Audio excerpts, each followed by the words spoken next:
This channel does not promote any violent, harmful, or illegal activities. All content provided by this channel is meant for an educational purpose only.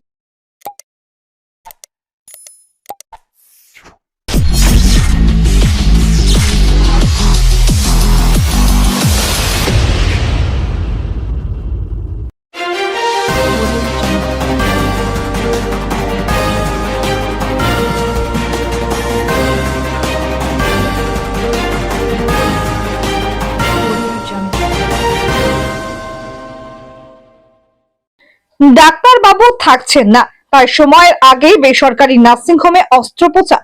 সিজারের পরে ৮০% brain death রোগিনী। এমনকি কলকাতার বেসরকারি নার্সিংহোমে ভর্তি করে হয়নি সুরাহা। ইতিমধ্যে চুঁচুড়ায় আরো একটি বেসরকারি নার্সিংহোমে ভর্তি রয়েছে ওই রোগিনী। হুগলি সুগন্ধা গ্রাম পঞ্চায়েতের পূর্বপাড়ার বাসিন্দা অপর্ণা পাত্র, বয়স ২৫ বছর। তিনি তৃণমূলের পঞ্চায়েত সদস্য। স্বামী তদন্তপত্র জানান, অন্তঃসত্ত্বা হওয়ার পর থেকে চুঁচুড়া ইমামবাড়া হাসপাতালের এক চিকিৎসককে প্রাইভেটে দেখানো হতো। নির্ধারিত প্রসবের সময় ১ মাস বাকি থাকতে চিকিৎসক জানিয়ে দেন তিনি থাকবেন না।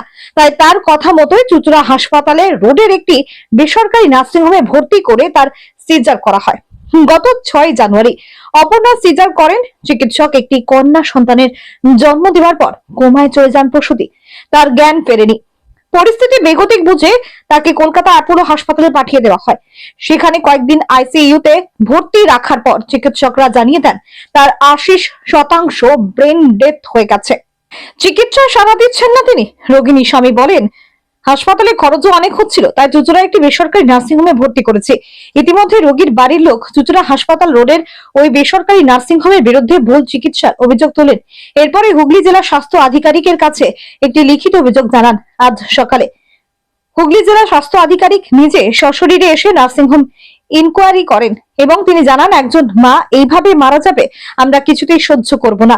অবশ্যই তদন্ত হবে, সঠিকভাবে তদন্ত হবে। যদি কাউকে দোষী পাওয়া যায় তার শাস্তির ব্যবস্থা করা হবে। অন্যদিকে হাসপাতাল কর্তৃপক্ষ জানান, CMOH এসেছিলেন, তিনি সমস্ত কিছুটাই দেখেছেন এবং তদন্তের স্বার্থে সমস্ত কাগজ নিয়ে গেছেন এবং হাসপাতালকে নির্দেশ দিয়েছেন নতুন করে কোনো রোগী ভর্তি না করার। যে সমস্ত রোগী রয়েছে তাদেরকেও সুস্থ করে দ্রুত ডিসচার্জের ব্যবস্থা করার। ইতিমধ্যে এই ঘটনায় শোরগোল পড়েছে সমস্ত মহলে। প্রশ্ন থেকে যাচ্ছে একটাই, শুধুমাত্র ডাক্তার থাকবেন না বলে প্রসবের নির্ধারিত সময় থেকে ১ মাস আগে করে দেওয়া হলো সিজার। কে আসল দোষী তদন্ত করছেন আধিকারিকরা। ব্যুরো রিপোর্ট, আমার কলকাতা নিউজ। চুঁচুড়া হাসপাতালে আমার দাদা বলেছিল যে ভর্তি করার জন্য, বা আর একটা ভালো প্রাইভেট হাসপাতালে বলেছিল যে ওখানে নিয়ে যাওয়ার জন্য। ডাক্তারবাবু বললেন যে আমি এই আমাদের কলকাতা এই সাই নার্সিংহোমে ভর্তি করব, এখানেই করা হবে, কোনো ব্যাপার নেই, আপনাদের কোনো চিন্তার কারণ নেই। ডাক্তারই আপনাদেরকে নার্সিংহোমে নিয়ে গেছিল? ডাক্তারই আমাদেরকে নার্সিংহোমে নিয়ে গেছিল। ডেট কবে ছিল? ডেট ছিল ২৪ তারিখ। করলেন কবে? করা হয়েছে ৬ তারিখে। তো আপনারা বলেননি যে এত আগে আগে কেন করছেন? বলা হয়েছে যে ডাক্তারবাবু বললেন যে দেখুন, ফ্যামিলির মানে আমার দাদা হচ্ছে একটা ডক্টর তো নয়, মানে বাচ্চা থেকে মানে ৯ মাস অবধি ওই একই ডাক্তারকে দেখানো হচ্ছিল। ওর ওই ডাক্তারের কাছেই, ডাক্তারের কথা অনুযায়ী তার ৬ তারিখে ডাক্তার বলে যে কোনো অসুবিধা হবে না, ৬ তারিখে ডেলিভারি করিয়ে নাও, আমি সিজার করে দিচ্ছি। আমার বাড়ি থেকে বলা হয়েছিল যে হয় চুঁচুড়া হাসপাতালে করা হবে, নর্মাল ডেলিভারি হলে আরও ভালো হয়। কোথাও কি কষ্ট পাচ্ছিল, ব্যথা উঠেছিল বা কোনো প্রবলেম ছিল না, ৯ মাস অবধি কোনো প্রবলেম ছিল না। তাহলে কেন মানে তারিখের আগে কেন ডাক্তার আপনাদেরকে বললো? তারিখের আগে বলেছে যে তার কনফারেন্স ছিল মনে হয়, সে থাকবে না, উনি চলে যাবেন, বাইরে চলে যাবেন, সেই জন্য তারিখের আগে ডেলিভারি করানো হয়েছে। আর পুরোটাই ডাক্তারই জানেন যে কেন ৬ তারিখে ডেটটা দিয়েছেন, কি বুঝেছেন তিনি। কি বললেন? আজকে তো তপন দাশগুপ্ত এসেছিলেন, কি বললেন? দাশগুপ্ত বললেন যে সমস্ত কিছু তদন্ত করে দেখবেন, যে এটা সঠিক কি বিচার হয় সেটা করবেন। এখানে একটি আমাদের মা অপর্ণা পাত্র, ওনাকে এখানে রেফার করা হয়েছিল খারাপ কন্ডিশনে, সেটার জন্য এনকোয়ারি করতে এসেছি। দেখা যাক এখানে ভর্তি হয়েছিল বলছে এখানে। হ্যাঁ, এখানে ভর্তি হওয়ার পরে ৬ তারিখে ওদের তারপরে রেফার হয়েছে, ওটার জন্য এনকোয়ারি করতে এসেছি। অভিযোগ উঠছে যে ডাক্তার নাকি টাইমের আগে ঘুরতে যাবে বলে এখানে তাকে ডেকে নিয়ে সিজার করেছে। সেই এনকোয়ারিগুলো এখন ডাক্তার পাইনি, কিন্তু এনকোয়ারিগুলো হোক, আমি মেনলি নার্সিংহোম অবশ্যই দেখার জন্য এসেছি। মোটামুটি ঠিক দেখলেন, এখন ঠিক আছে? না, সেটা তো এখন বলা যাবে না, আগে দেখি কী করা যায়। হ্যাঁ, দেখা যাক। অ্যাকচুয়ালি সুগন্ধা পঞ্চায়েত আমাদের মেম্বার প্রধানের সঙ্গে কথা হয়েছে,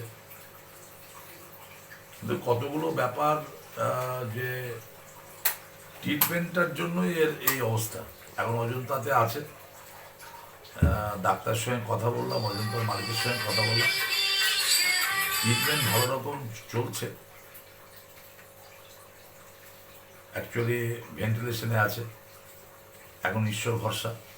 আমি সবাইকেই বলি যে চুঁচুড়ো হাসপাতাল এখন এত ভালো ট্রিটমেন্ট হচ্ছে, সেখানে চুঁচুড়ো হাসপাতালে না দিয়ে কোনো নার্সিংহোমে ভর্তি করা ঠিক হয়নি। চুঁচুড়ো হাসপাতাল যদি না পারে আমি সব জায়গাতে বলি যে অযোধ্যা থেকে ভর্তি করে দিই, এখানে অমলা নার্সিংহোম আছে ভর্তি করে দিতে, এগুলো এই বলি, কিন্তু এরা আমাদের সঙ্গে প্রথমে আলোচনা করে না, তো যখন শেষ পর্যায়ে তখন আমাদের কাছে আসে। খুব প্যাথেটিক আর কি, যে ছেলেটা জন্ম দিল সে তার মাকে দেখতে পেল, এটা অত্যন্ত প্যাথেটিক। আমি ধনিয়াখালি হয়ে এলাম দেখতে, সিওমিজের সঙ্গে আমার অলরেডি কথা হয়েছে, এনকোয়ারি হচ্ছে। আমি শুনলাম যে নার্সিংহোমে ভর্তি ছিল সেখানে সিওমিজ এনকোয়ারি করেছে, এখন যেটা সিদ্ধান্ত নেবে ওটাই হবে। দাদা, অভিযোগ উঠছে যে চুঁচুড়া হাসপাতালেই ওনারা দেখাতে চেয়েছিলেন এবং অপারেশন ওখানেই করতে চেয়েছিলেন, ডাক্তার জোর করেই নার্সিংহোমে নিয়ে গিয়ে অপারেশনটা করিয়েছে, বলেছিলেন থাকবো না, এখানেই করতে হবে। তার মানে তার ইন্টারেস্ট আছে, সে টোটালটা ইনকোয়ারি হবে, আর এই ব্যাপারটা আমরা ছাড়ছি না কিছুদিন।